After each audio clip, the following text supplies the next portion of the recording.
Hello friends, how are we? Today's recipe is pumpkin kheer. With Healthylicious bite twist, we're gonna make it sugarless. That's right, kheer without sugar.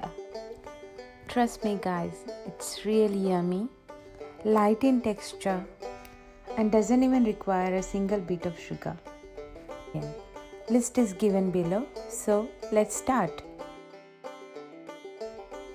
To a heavy bottom saucepan, add the milk,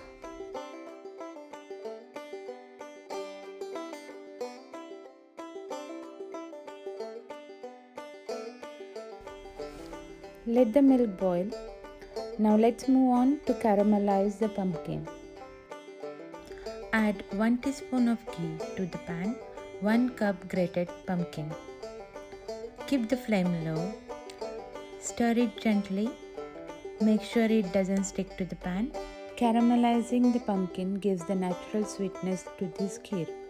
I have tried many methods like boiling milk and pumpkin together or pressure cooking it, but it takes away the natural sugar pumpkin has. With this method, you are surely gonna get a sweet kheer.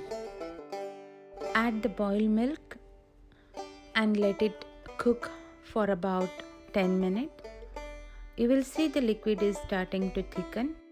If you are a foodie like me and have a sweet tooth, you are surely gonna like Healthylicious Bites recipes. So please subscribe to our channel, hit the bell icon so that you know when the next bite is coming.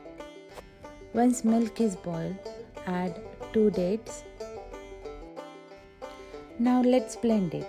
I am using a stick blender. You can use any mixie or a blender, but just make sure that the liquid is a little bit cooled down.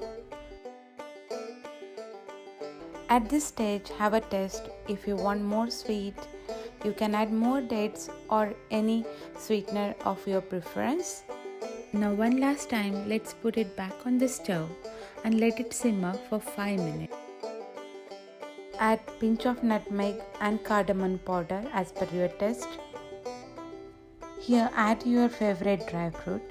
I am adding almonds and some fig. It's totally up to you how rich you want this to be. Our yummy kheer is ready guys. Turn off the stove and let it cool for 5 minutes. You can enjoy this as it is or garnish with some dry fruits. It's really yummy and delicious. And healthy too. If you like this video, don't forget to subscribe and share with friends. Until then, stay tuned and stay safe. Keep watching. Thank you.